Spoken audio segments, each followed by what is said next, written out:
But we'll start with college basketball. Both Auburn and Alabama lose over the weekend. I'm going to say two things about Alabama first. One, the Charles Bediako cross to bear looks heavy for this Alabama basketball team.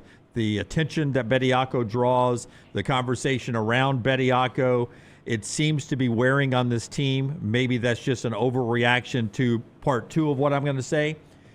I know it's only a 23-point loss, and technically there are worse defeats in the history of basketball. That's one of the worst beatings I have ever seen a team take before. It was a beat down. Yeah, it really was, and it was one of those that, Florida didn't have any perimeter presence. They didn't need it. I mean, just their shots around the basket and how they absolutely dominated the paint. I mean, for Florida to hit 3 threes, I think Alabama made 11 more threes and still we're down 27 at one point. The points in the paint. To hit 100 points with only 3 threes is crazy. I've never seen this before. The points in the paint. Maybe I just didn't look at it, but this is something like Wilt Chamberlain for those used to be a big guy playing with small guys. Back in the old days, it was like something he would have had. 72 points in the paint, 72 to 26. Florida beat Alabama points in the paint. That's a beatdown, and it all centers around Charles Bediako being back, Todd Golden saying we're going to beat him if he plays anyway. He knew it. Yeah, he was right. Yeah. And they decided to beat them around Charles Bediako in the middle of the floor. We're going to go right at him, and we're going to beat him and Aiden Sherrill and any of your bigs down in the paint. That's where we're going to beat you.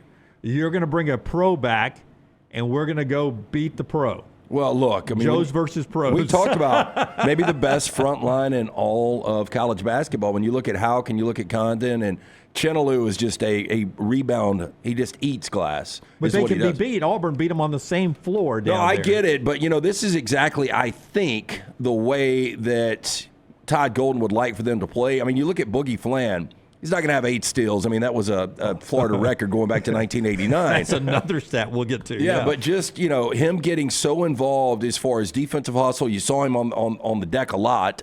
8 assists. I mean, this is, you got to hit a couple of threes here and there. Obviously didn't need it yesterday. But this Florida team, we talk about, they're hitting their stride at the right point. And as long as they stay away from injuries, they're going to get better and better and better. We were not in Todd Golden's locker room speech before the game or leading up to the game, obviously, but it had to be Braveheart-esque. Would it surprised you if the players like, yeah, Coach Golden told us, hey, this team had to go get a pro to beat us. If y'all are going to let a pro come in here and beat you, you're not made of Florida material or something like that. Yeah, it's probably a little better than what I just said right there for Todd Golden. But, I mean, would that surprise you if that were the message to the team? Like, no. I mean, you're not going to let a pro come in here and beat you, are you? Well, Ruben Chinoolo was on him most of the day. And I thought the only reason I kept watching when the game was over, the only reason I watched the second half, when Alabama didn't score for 5 minutes and 30 seconds into the second half, down 10 at the half, and then 5 minutes and 30 seconds of the second half before they get their first points. The only reason I kept watching was I thought Bediako and Chinoolo were going to throw punches, because it was that chippy between the two. He was leaning his head in on Bediako and wrapping his arm around him, leaning on him, and just pestering Bediako. Chinoolo ended up with 14 points and 17 rebounds. Oh, he's 13th double-double of the season. And I continue to watch because I had Florida minus the 9. That was safe. And, well, you just never know with, like, 3 straight threes or something when you can come back into this. But completely dominant performance. And I'm sure Chinoolo was in his ear. How's that pro basketball been the last couple of years? It was this tough for the G League right here. Let's listen to some of the atmosphere, Brownie. Let's go to cut 6, Tyler. This is from Jordan Banks, who works with Inside the Gators. You could hear, some of the student section yelling at Nate and Bediako, but this is the chant that was going on pregame and throughout the game, directed at Charles Bediako. Their chanting, as you listen in, G League dropout. Okay.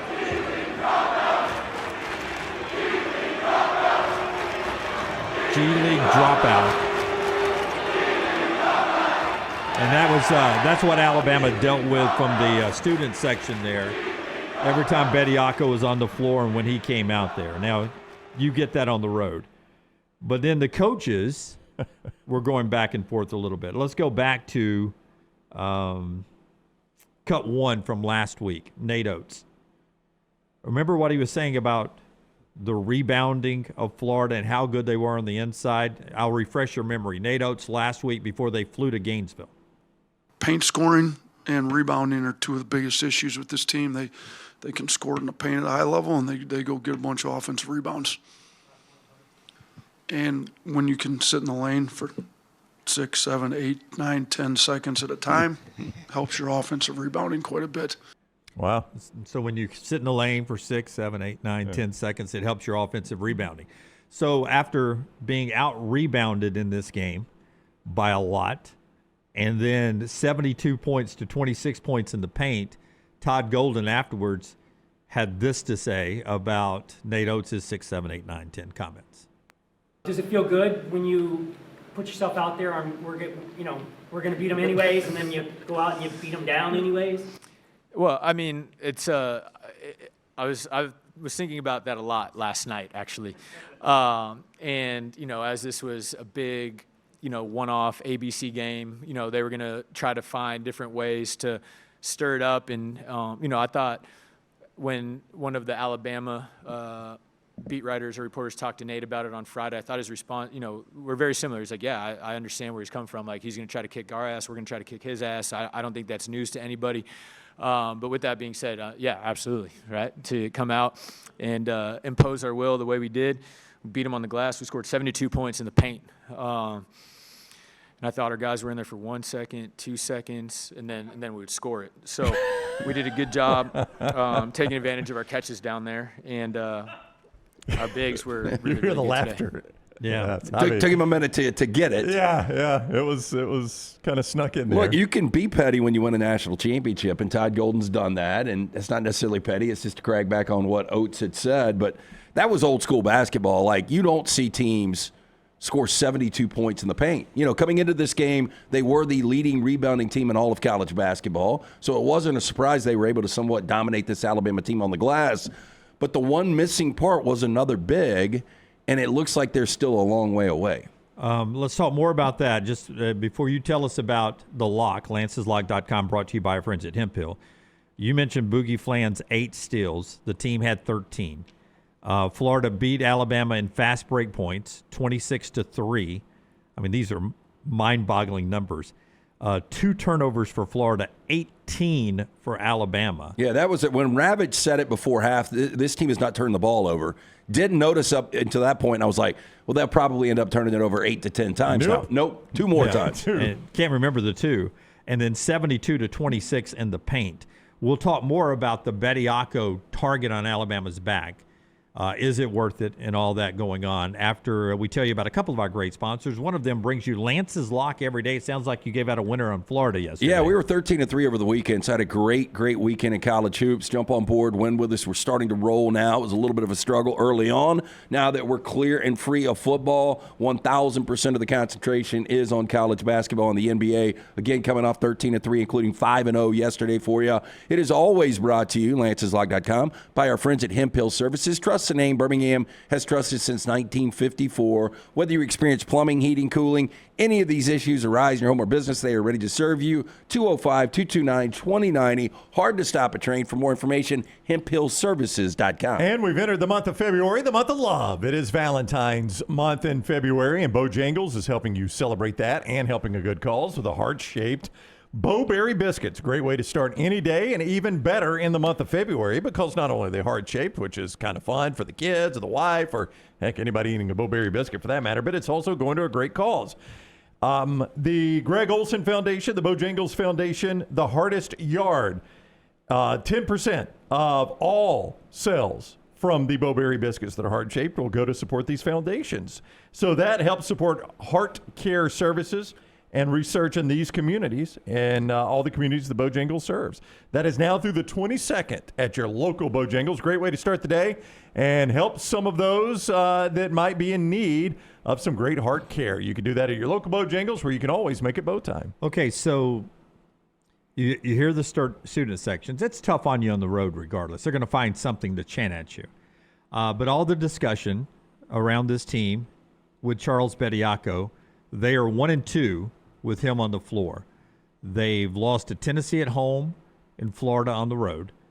You could say they probably, if they can't win with Bediako on the floor, they probably would have lost those games regardless. There have been really good Alabama teams under Nate Oats that lose to Tennessee and lose to Florida. Yeah, and as a reminder, Holloway and Allen were out for the Tennessee game. So even without Bediako, it's probably worse against Tennessee. Yeah. But both back yesterday. Oh, they were both back yesterday. There's nothing yesterday, you could say. But they're 1-2 with Bediako, and the most common phrase that I heard as that game was going on afterwards into the pre-show today is, man, you bring Charles Bediako back, would this game look any different if Bediako was still in the G League? If you weren't taking all this national press about having a pro, air quote, pro G League guy back in your roster, is it worth it right now what they're trying to do? Well, not if you're 1-2. It might be worth it come March. I mean, we're not really going to know until this thing completely plays out. I mean, right now it doesn't look like it because, Tennessee, say what you want, a little inconsistent, physical team. Florida, they wanted to really see how they would match up with these bigs. And if Bediako wasn't playing, maybe Florida wins the game by 30 instead of 23. But, I mean, it's not the difference in, this coming down to a final possession. J.M. Green in the chat, Alabama fan, and the chat's moving a little too quickly, so here it is. This has been a disaster, Nate. Just release Charles and let's move on. Pretty sure every Alabama fan would rather be mediocre without all the extra negative attention. I don't think you can do it now. No, you've gone too far now. I mean, releasing him probably looks even worse than bringing him on. Well, I mean, the perception is that it's not true, this perception, but the perception is that somehow you got a favorable ruling from a local judge. It seems like the local judge could get you, off the hook here at this point if you really wanted to get rid of him. I don't think that's the case. You're better with Bediako. You are. But that's another misrepresentation, I think, nationally, that Alabama is the one that fought to get Bediako back. It's Bediako's side that is doing the lawsuit. And Alabama supported them. They did. They did. He didn't do this blindly. He enrolled at Alabama, and I'm sure, I'm certain of this, that he goes to Alabama and is like, if I can get this done, is there a place for me? Well, why would you enroll at Alabama and go to all this trouble if you weren't told, oh, yeah, there's a place for you? Look, Nate Oats, Greg Byrne, they knew this was going to be a massive PR hit, win or lose.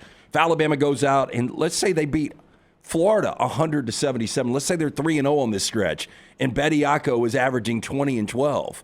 People are like, this isn't even fair. This guy's been playing professional basketball. It's probably even worse. So, they knew coming in it was going to be terrible PR, and was the risk worth the reward? And up through 3 games, it ain't. And the other misconception, by the way, while we're on misconceptions, is that Alabama found a judge that would rule in their favor. That's not really how that works. You don't you don't walk into some judge's courtroom and say, oh, by the way, I want this injunction. I want this TRO. There's a process, and it gets painted. I'm not saying a favorable judge wasn't selected by someone. I'm not suggesting that. I am saying you don't just walk in a judge's courtroom that is going to be favorable so you can get your ruling. With all of that said, Alabama's become the villain in college basketball. It was Dan Hurley in UConn. And I think Hurley is still a pretty big villain, but as a team, Alabama has become You know what the it villain. kind of reminds me of is Brandon Miller. Just from the standpoint that at any point, if Nate didn't want the bad pub, he could have just pulled the trigger.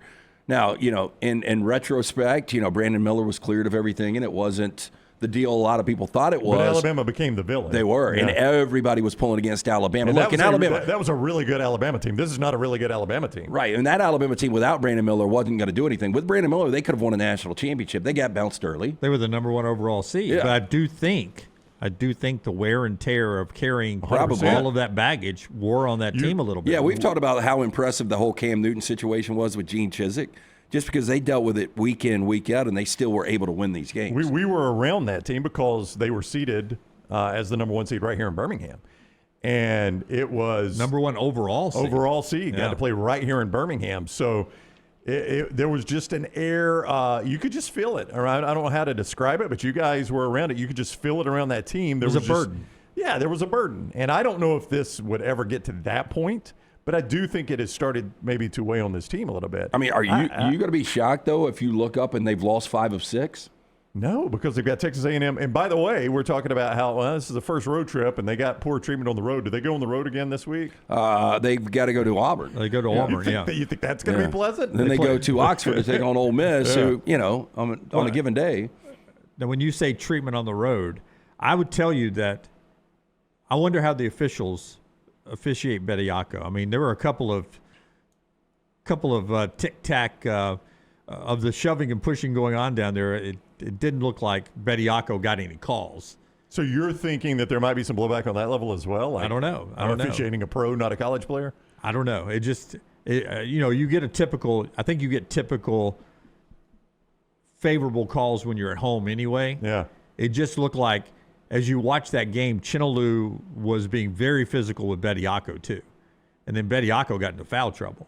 I mean, I think it was the fourth or the fifth foul. Chinolu's trying to go up with a shot, and Bediako, gives him the forearm shiver as he's falling away from the basket. But compared to what was going on, I thought that was pretty ticky-tacky. Would you trade Bediako and Sherrell 2-for-1 on any of those three up front? Houck, Condon, or Chinoolo? Well, I mean, I'm not going to say that. But yes. I'm just saying that is a lot of times coming off a 3-for-13 behind the arc. And Florida hasn't been a team that hits a lot of threes. Walter Clayton Jr. was great last year.